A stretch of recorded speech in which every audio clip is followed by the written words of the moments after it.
అందరికీ praise the lord అండి.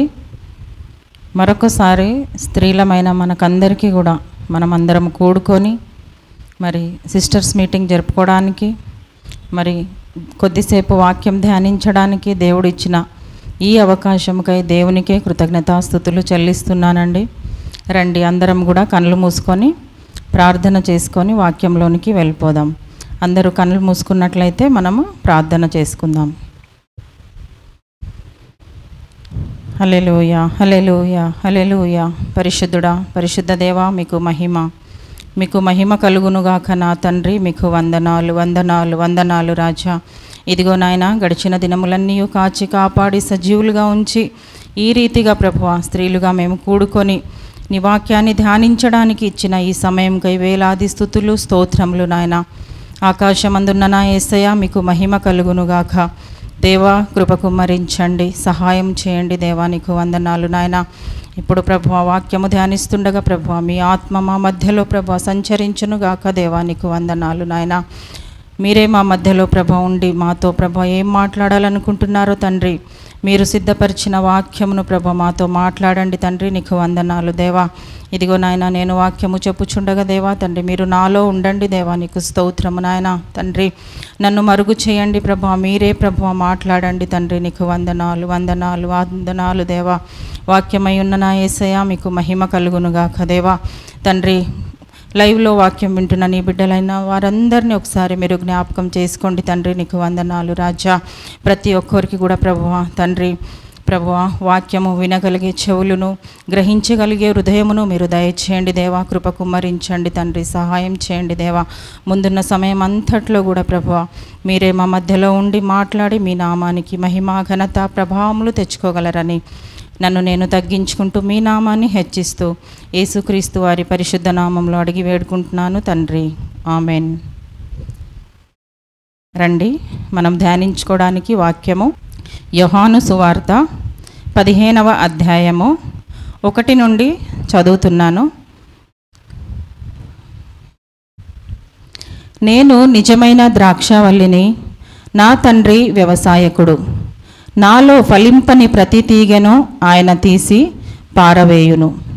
ఫలించు ప్రతి తీగె మరీ ఎక్కువగా ఫలింపవలెనని దానిలోని పనికిరాని తీగలను తీసివేయును. నేను మీతో చెప్పిన మాటను బట్టి మీరిప్పుడు పవిత్రులై ఉన్నారు. నా యందు నిలిచి ఉండుడి, మీ యందు నేనును నిలిచి ఉందును.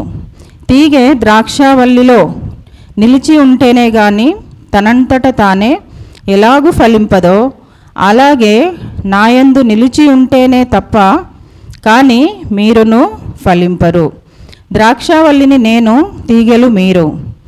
ఎవడు నాయందు నిలిచి ఉండునో, నేను ఎవని యందు నిలిచి ఉందునో వాడు బహుగా ఫలించును. నాకు వేరుగా ఉండి మీరేమీయూ చెయ్యలేరు.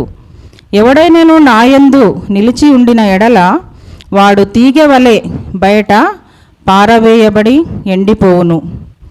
మనుష్యులు అట్టి వాటిని పోగు చేసి అగ్నిలో పారవేతురు అని అవి కాలిపోవును. నాయందు మీరును, మీ యందు నా మాటలను నిలిచి ఉండిన ఎడల మీకేది ఇష్టమో అడుగుడి, అది మీకు అనుగ్రహింపబడును. మీరు బహుగా ఫలించుట వలన నా తండ్రి మహిమపరచబడును. ఇందువలన మీరు నా శిష్యులగుదురు. ఇక్కడ చూసినట్లయితే, నేనే నిజమైన ద్రాక్షావల్లిని, నా తండ్రి వ్యవసాయకుడు. యేసయ్య మనకు నిజమైన ద్రాక్షావల్లి అయి ఉంటున్నాడు. తండ్రి అయిన దేవుడు వ్యవసాయకుడు. నాలో ఫలింపని ప్రతి తీగను ఆయన తీసి పారవేయును. అయితే మనము సంఘంలో నాటబడిన ఒక శ్రేష్టమైన మొక్కలుగా మనము ఉంటున్నామండి. మరి తోట యొక్క యజమానుడు మనల్ని, తండ్రి అయిన దేవుడు ఏం చేశాడంటే లోకములో నుండి వేరుపరచి మనల్ని ఎన్నుకొని తన తోటలో మనల్ని నాటి ఉంటున్నాడండి. మరి ఎందుకు నాటి ఉన్నాడంటే మనము ఫలించాలని. ఆ ఫలములు నిలిచి ఉండాలని. తోటలో నాటబడినటువంటి మనము దేవుని కొరకు ఫలించాలి. మరి ఆ ఫలములు నిలిచి ఉండాలని దేవుడు మనల్ని ఆయన యొక్క సంఘమనే తోటలో మనల్ని నాటి ఉన్నాడండి. కాబట్టి మంచి వ్యవసాయకుడైన మన ప్రభు ఒక్కొక్కరి నుండి కూడా మన ప్రభు ఏం కోరుకుంటున్నాడంటే ఒక మంచి ఫలములు ఫలించాలని కోరుకుంటున్నాడండి. మనం కూడా చూస్తాం కదా, మన ఇంటి దగ్గర కూడా మొక్కలు నాటినప్పుడు ఆ మొక్క మంచిగా పెరగాలి, బహుగా ఫలించాలి, పువ్వులు, కాయలు, ఫలములు రావాలని మనం కూడా కోరుకుంటూ ఉంటాము. అదేవిధంగా మరి తండ్రి అయిన దేవుడు కూడా మనము బహుగా ఫలించాలని ఆయన తోటలో మనకు నాటి ఉన్నాడండి. మరి మంచి ఫలములు అంటే మన కొరకు, మన శరీరం కొరకు, మన శారీరకంగా ఫలించడం అని కాదు, కానీ దేవుడు ఇక్కడ ఏం కోరుకుంటున్నాడంటే ఆత్మీయ ఫలములు ఫలించడానికి ఆయన ఇష్టపడుతున్నాడండి. మరి యజమానుడి మహిమ కొరకు, మన కొరకు కాదు కానీ యజమానుడి యొక్క మహిమ కొరకు ఆత్మ సంబంధమైన ఫలములు మనము ఫలించాలని ఆయన కోరుకుంటున్నాడు. మరి మనము ఆత్మ ఫలములు అనగానే గలతీ 5వ అధ్యాయము మనకు గుర్తొస్తుంది కదండి. మరి గలతీ 5:22 ఒకసారి చూసినట్లయితే, ప్రేమ, సంతోషము, సమాధానము, దీర్ఘశాంతము, దయాళుత్వము, మంచితనము, విశ్వాసము, సాత్వికము, ఆశా నిగ్రహము. మరి ఈ యొక్క మంచి ఫలములు ఫలించడానికి దేవుడు మనలో కోరుకుంటున్నాడండి. మరి శరీర సంబంధమైన ఫలములు కాదు, కానీ ఆయన కోరుకునేది ఆత్మ సంబంధమైన ఫలములు దేవుడు మనలో నుండి కోరుకుంటున్నాడండి. మరి ఈ సమయంలో మరి స్త్రీలుగా ఉన్న మనము ఒక్కొక్కరం కూడా మనము పరీక్షించుకుందామండి. మరి మనం ఎలాంటి ఫలము ఫలిస్తున్నాము, మరి ఇందులో ఉన్న ఫలము ప్రభువా నాలో ఉన్నాయా, నేను ఫలిస్తున్నానా అని మనము ఒక్కొక్కరం కూడా మనము పరీక్షించుకునే వారిగా ఉండాలి. ఫలము ఫలించినట్లయితే మరి ఏమంటున్నాడు, నా యందు ఉంటేనే మీరు ఫలిస్తారు, నాకు వేరై ఉండి మీరు ఏమి కూడా చేయలేరు అని దేవుని వాక్యంలో ఉంది. కాబట్టి ఆయనలో ఉండి మరి ఆయన కొరకే, ఆయన మహిమ కొరకే మనము ఆత్మీయ ఫలము ఫలించేవారిగా ఉండాలి. ప్రభువా నాలో ప్రేమ అనే ఫలము ఉందా, సంతోషం అనే ఫలము ఉందా, సమాధానము, దీర్ఘశాంతము, దయాళుత్వము, మంచితనము, విశ్వాసము, సాత్వికము, ఆశా నిగ్రహము అనే ఈ ఫలములలో ప్రభువా నాలో ఫలములు ఉన్నాయా లేదా అని మనము ఒకసారి పరీక్షించుకుందామండి. దేవుడైతే మరి మనకు సంఘమనే ఈ తోటలో మనకు నాటినాడంటే ఊరికే ఏదో ఇలా నాటి ఇలా ఉండడానికి కాదండి. మరి ఒక గొప్ప ఉద్దేశంతో దేవుడు మనల్ని సంఘంలో నాటి ఉన్నాడు. మరి మన నుండి ఆత్మీయ ఫలమును దేవుడు కోరుకుంటున్నాడు. ఆత్మీయ ఫలము ఫలించడానికే, మంచి ఫలములు ఫలించడానికే దేవుడు ఇష్టపడుచున్నాడు. మరి మనము ఏ విధంగా ఫలిస్తున్నాము, మరి శారీరకమైన ఫలములు ఫలిస్తున్నామా లేక ఆత్మ సంబంధమైన ఫలములు ఫలిస్తున్నామా, మనము ఈ సమయంలో ఒకసారి పరీక్షించుకుందామండి. మరి అదేవిధంగా చూసినట్లయితే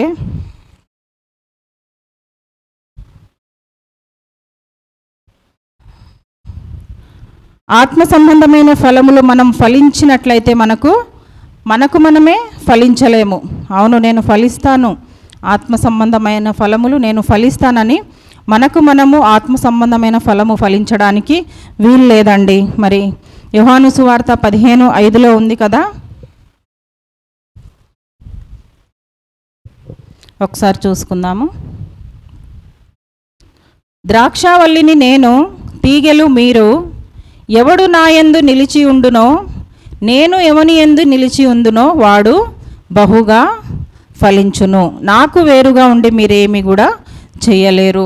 చూడండి, ప్రభువుకు వేరుగా ఉండి మనము ఏమి కూడా చేయలేము, ఏ ఫలము కూడా ఫలించలేము. ఇక్కడ ఏమంటున్నాడంటే ఆయన మనలో ఉండాలి, మనము ఆయనలో ఉన్నప్పుడే, మరి వాక్యమై ఉన్న క్రీస్తు మనలో ఉన్నప్పుడే మనము ఫలించేవారిగా ఉంటామండి. ఆయనకు వేరుగా ఉండి మనము ఏమీ కూడా చేయలేము. మరి కేవలము వాక్యము చదివేవారిగా, వాక్యము తెలుసుకున్న వారిగా ఉంటే మరి మనము ఫలించలేము. కానీ ఆ వాక్యము హృదయంలో నిలుపుకొనిన వారమై ఉన్నట్లయితే మరి దేవుని యందు మనము ఫలించగలుగుతామండి. అదేవిధంగా ఒకసారి యాకోబు 1:21-22 చూసుకుందామండి. కల్మషమును విర్రవీగుచున్న దుష్టత్వమును మాని లోపట నాటబడి మీ ఆత్మలను రక్షించుటకు శక్తిగల వాక్యమును సాత్వికముతో అంగీకరించుడి. మీరు వినువారు మాత్రమయ్యుండి మిమ్మును మీరు మోసపుచ్చుకొనక వాక్య ప్రకారము ప్రవర్తించు వారై ఉండుడి. ఇక్కడ వాక్యం ఏం సెలవిస్తుందంటే, సమస్త కల్మషము విడిచిపెట్టి లోపల నాటబడి, క్రీస్తు యొక్క దేవుని యొక్క తోటలో మనము నాటబడి మీ ఆత్మలను రక్షించుటకు శక్తిగల వాక్యమును, దేవుని యొక్క వాక్యమును సాత్వికముతో అంగీకరించుడి. వాక్యమై ఉన్న క్రీస్తును, క్రీస్తే వాక్యము, వాక్యమే దేవుడు కాబట్టి దేవుని వాక్యము కేవలము మీరు వినువారిగా కాకుండా మరి మీ ఆత్మలను రక్షించుటకు శక్తిగల వాక్యమును సాత్వికముతో అంగీకరించుడి. దేవుడు ఎన్నో విధములుగా, ఎన్నో వాక్యముల ద్వారా మనకు మాట్లాడుతూ ఉంటాడండి మనతో. మరి ఆయన మాట్లాడుతున్న సమయంలో దేవుని వాక్యం మనం ఏ విధంగా అంగీకరించాలి? సాత్వికముతో అంగీకరించుడి. మీరు వినువారు మాత్రమై ఉండి మిమ్మును మీరు మోస పుచ్చుకొనక. మరి కేవలము వాక్యము చదివేవారిగా, వాక్యము వినేవారిగా, వాక్యము చెప్పేవారిగా ఉండకుండా మిమ్మును మీరు మోసపుచ్చుకోనకుండా వాక్య ప్రకారము ప్రవర్తించువారునై ఉండుడి. మరి ఇక్కడ వాక్యం ఏం సెలవిస్తుందంటే, మనము కేవలము వినువారమై మాత్రం ఉండకుండా వాక్య ప్రకారం మనము జీవించే వారిగా ఉండాలి. దేవుని వాక్యము అంగీకరించినట్లయితే మరి దేవుడు సమయానుకూలంగా మనతో మాట్లాడుచూ ఉంటాడండి. వాక్యమే దేవుడు కాబట్టి దేవుడు ఆయా సమయంలో మనము ఏ పరిస్థితిలో ఉన్నప్పటికీ కూడా మరి దేవునికి సమస్తము తెలుసు కాబట్టి దేవుడు మనతో వాక్యము ద్వారా మాట్లాడుచు మరి మనకు హెచ్చరిస్తూ ఉంటుంది. దేవుని వాక్యము హెచ్చరిస్తూ ఉంటుంది. మరి మనము బాధలో ఉన్నప్పుడు మనకి ఆదరిస్తూ ఉంటుంది. మరి మనము ఎలాంటి పరిస్థితిలో ఉన్నా కూడా మరి ఆయనలో ముందుకు సాగడానికి మనకు వాక్యము నడిపిస్తూ ఉంటుంది. కాబట్టి ఎప్పుడైతే మనము వాక్య ప్రకారము ప్రవర్తించు వారై ఉంటామో అప్పుడు దేవుడే మనలో ఉండి మనకు సమస్త విషయంలో విజయమిస్తూ ముందుకు నడిపిస్తాడండి. మరి అదేవిధంగా చూసినట్లయితే వాక్యంలో నిలిచి ఉండడానికి మరి దేవుని జ్ఞానం మనకు కావాలి, దేవునిలో విశ్వాసం కావాలి. మనం ఆత్మీయ జ్ఞానం లేకుండా, విశ్వాసం లేకుండా మనము ఆత్మీయంగా ఫలించలేము. మరి ఫలములు ఫలించాలని ఆశ ఉన్నా కొన్నిసార్లు మనము ఫలించలేము. ఎందుకంటే మరి లోకంలో ఉంటున్నాం కాబట్టి ఎన్నో ఇబ్బందులు, ఎన్నో అవకతవకలు మనకు ఎదురవుతూ ఉంటాయి. ఆశ అయితే ఉంటుంది మనసులో, ఎంతో ఫలించాలి ప్రభువా, నీ కొరకు మంచి ఫలములు నేను ఫలించాలి అని అనేక సార్లు అనుకున్నప్పటికీ కూడా మరి ఫలములు ఇవ్వలేని స్థితిలో మరి కొంతమంది, ఎంతోమంది మరి వారు చెప్తూ ఉంటారండి. మరి దేవుని సన్నిధిలో మారు మనసు పొంది ఎన్ని రోజులైనా కూడా మరి ఎన్ని సంవత్సరములు అయినప్పటికీ కూడా కొంతమంది ఫలించలేకపోతున్నామండి, మేము ఆత్మలో ఫలించలేకపోతున్నామండి ఎంతోమంది చెప్తూ ఉంటారు. కానీ అది సరి అయిన విధము కాదండి. మరి శారీరకంగా చూసినట్లయితే మరి ఈరోజు ఉన్న రీతిగా రేపు ఉండరు. మరి దినదినము ఎంతో వారి యొక్క జీవితంలో మార్పులు కనిపిస్తూ ఉంటాయి. కానీ దేవుని విషయంలో దినదినము ఎదగలేకపోతున్నామండి, ఫలించలేకపోతున్నామండి అంటారు. కానీ మనము ఫలించలేమండి. దేవుని ఆత్మ మనలో ఉంటే తప్ప మరి దేవుని సన్నిధిలో ప్రార్థన చేసి దేవుని ఆత్మ సహాయం అడిగినట్లయితే దేవుని వాక్యానికి సంపూర్ణంగా లోబడినట్లయితే మరి దేవుడు ఫలించడానికి సహాయం చేస్తాడండి. మరి అదేవిధంగా సామెతలు 1:31 ఒకసారి చూసుకుందాం. కాబట్టి వారు తమ ప్రవర్తనకు తగిన ఫలమును అనుభవించెదరు. చూడండి, ఎవరి ప్రవర్తన ఎలా ఉందో వారు తమ ప్రవర్తనకు తగిన ఫలము. మన ప్రవర్తన ఒకవేళ మంచి ప్రవర్తన అయితే దేవుని సన్నిధిలో ఆత్మీయ ఫలము ఫలించడానికి దేవుడు సహాయం చేస్తాడండి. ఒకవేళ మరి బుద్ధిహీనులుగా ఉండి మరి దేవుని సన్నిధిలో ఉన్నట్లయితే మరి ఫలించడానికి ఏమాత్రం కూడా అక్కడ మనకు ఛాన్స్ లేదండి. మరి దేవుడే చెప్తున్నాడు, మీరు నా నుండి వేరై ఉండి మీరు ఏమి కూడా చేయలేరు, నా నుండి వేరుగా ఉండి మీరు ఫలించలేరు, మీరు నాలో నేను మీలో ఉంటేనే మీరు ఫలిస్తారని చెప్తున్నాడు. కాబట్టి వారు తమ ప్రవర్తనకు తగిన ఫలము అనుభవించెదరు. దేవుని సన్నిధిలో స్త్రీలమైన మనము మరి మన ప్రవర్తన దేవుని సన్నిధిలో ఏ విధంగా ఉందో ఒక్కసారి మనము పరీక్షించుకుందామండి.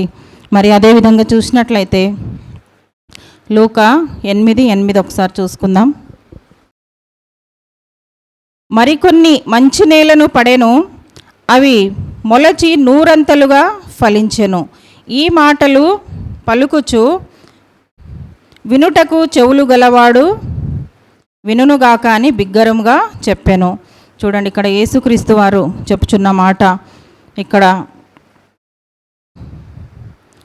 మంచి నేలలో, మంచి హృదయములో, పరిశుద్ధమైన హృదయంలో మరి వాక్యానికి మనము చోటిచ్చి మన హృదయంలో అంగీకరించినట్లయితే మంచి నేలను పడిన విత్తనములాగా మరి ఆ దేవుని వాక్యము అవి మొలచి 100 ఫలించెను. చూడండి, మంచి నేలలో మరి మంచి హృదయంలో మరి పడినటువంటి ఈ వాక్యము మొలచి 100 ఫలించెను. చూడండి, దేవుడు కోరుకునేది కూడా మనలో మంచి ఫలములే కోరుకుంటున్నాడు.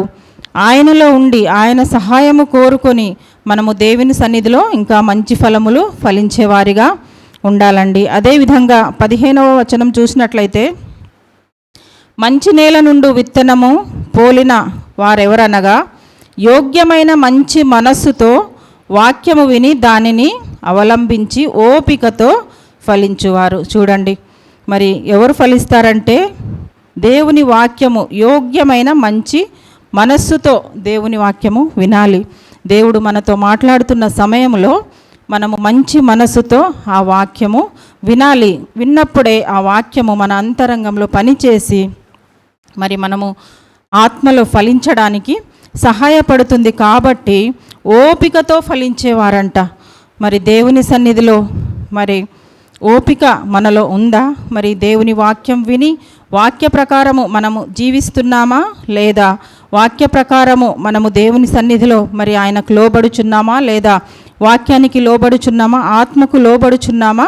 స్త్రీలమైన మనము ఒకసారి మనము పరీక్షించుకుందామండి. సామెతలు 8:19 ఒకసారి చూసుకుందాం. మేలిమి బంగారు కంటెను అపరంజి కంటెను నా వలన కలుగు ఫలము మంచిది. చూడండి, దేవుని వలన కలిగిన ఫలమే మనకు కావాలండి. ఆ ఫలమే ఫలించాలని దేవుడు కోరుకుంటున్నాడు. మేలిమి బంగారు కంటెను అపరంజి కంటెను మరి దేవునిలో మరి దేవుని యొక్క ఆత్మీయ ఫలములు మనకు ఫలించుటకు ఫలమే వీటికన్నా మేలిమి బంగారు కంటెను అపరంజి కంటెను నా వలన కలుగు ఫలము మంచిదని దేవుడు చెప్తున్నాడండి. మరి మనం ఎలాంటి ఫలములు ఫలిస్తున్నాము? మరి మేలిమి బంగారము కంటెను అపరంజి కంటెను మరి మంచి ఫలము దేవుని సన్నిధిలో మరి మనము ఫలించాలని దేవుడు కోరుకుంటున్నాడండి. మరి అదేవిధంగా సామెతలు 11:30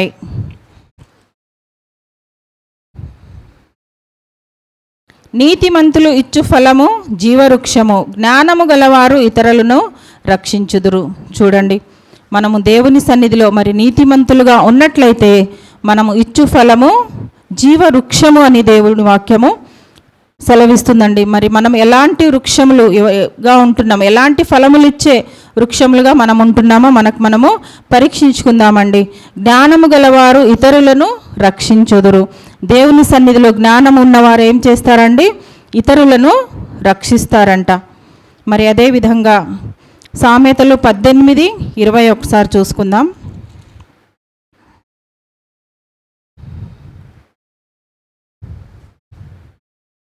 ఒకని నోటి ఫలము చేత వాని కడుపు నిండును, తన పెదవుల ఆదాయము చేత వాడు తృప్తి పొందును. చూడండి, ఒకని నోటి ఫలము చేత వాని కడుపు నిండును.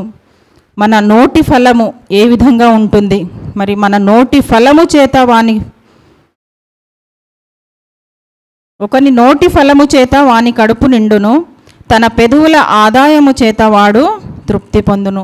చూడండి, దేవుని సన్నిధిలో మరి మనము ఎలాంటి ఫలము ఫలిస్తున్నామో ఒకసారి మనము పరీక్షించుకుందామండి. అదేవిధంగా సామెతలు 12:14 ఒకసారి చూసుకుందాం.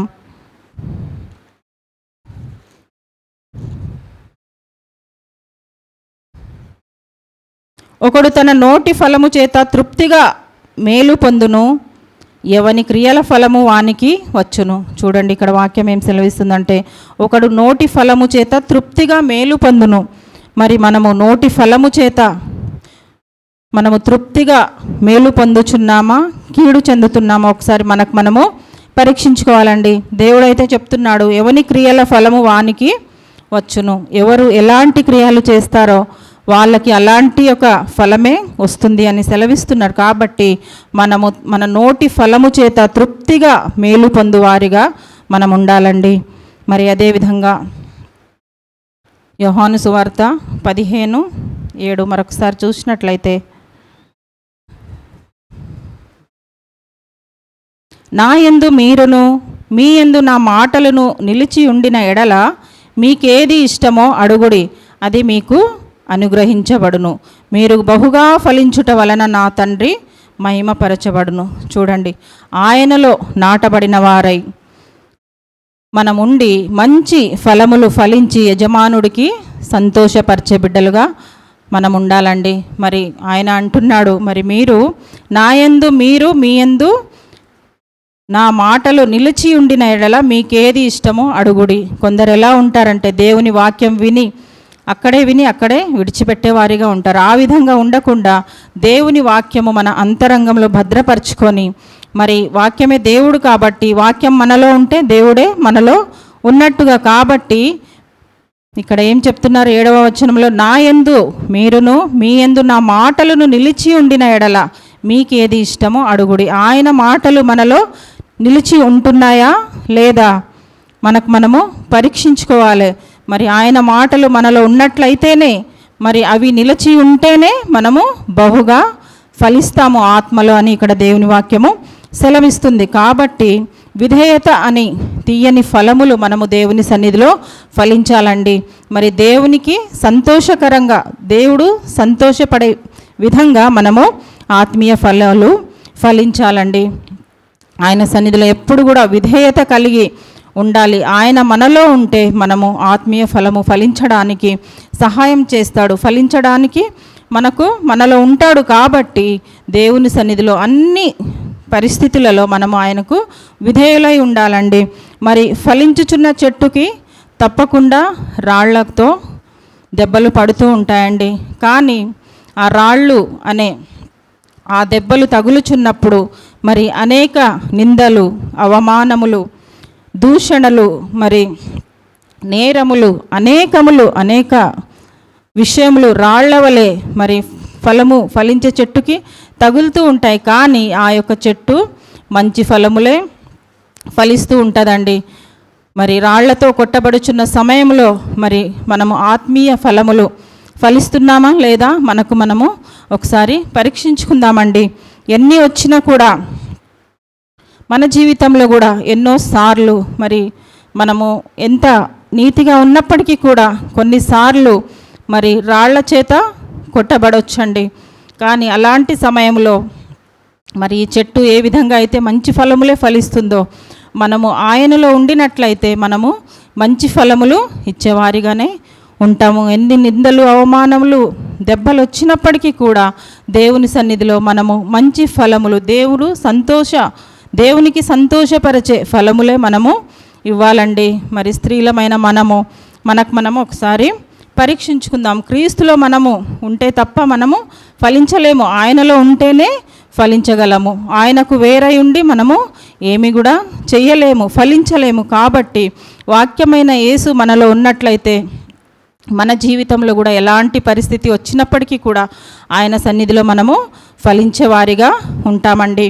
మరి కొన్నిసార్లు చూడడానికి కొన్ని చెట్లు పైకి బాగా ఉన్నప్పటికీ కూడా, మరి అందంగా కనిపించినప్పటికీ కూడా, మరి దేవునికి ఇష్టమైన ఫలములు, ఆత్మీయ ఫలములు ఇవ్వని పరిస్థితిలో ఉంటాయండి. మరి పైకి చూసినట్లయితే కొంతమందిలో ప్రేమ కనిపిస్తూ ఉంటుంది. ప్రేమ అనే ఫలము పైకి కనిపిస్తుంటుంది, కానీ లోపల ద్వేషం అనే ఫలం ఉంటుందండి. మరి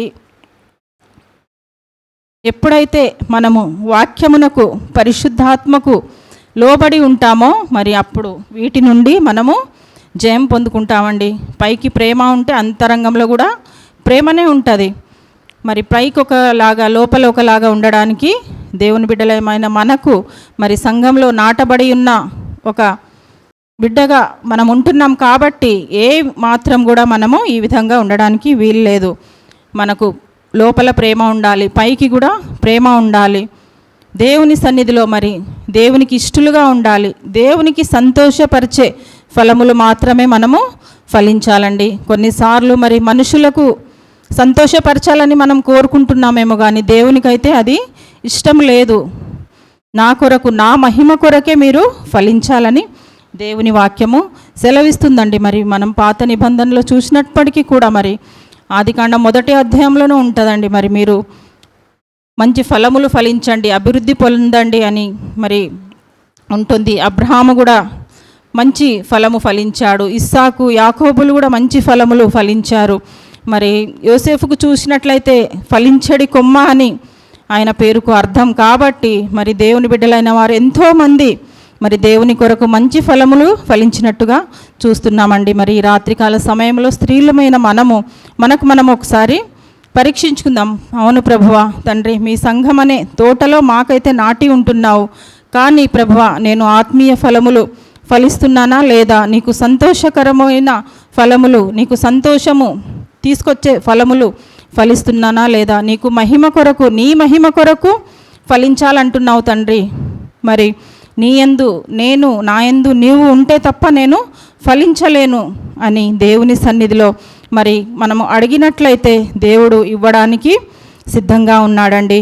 మరి మీకు ఏమి ఇష్టమో అడుగుడి అని 7వ వచనంలో, మీకు ఏది ఇష్టమో అడుగుడి, అది మీకు అనుగ్రహింపబడును అని దేవుని సన్నిధిలో మరి మీరు బహుగా ఫలించుట వలన నా తండ్రి మహిమపరచబడును అని దేవుని వాక్యం సెలవిస్తుంది.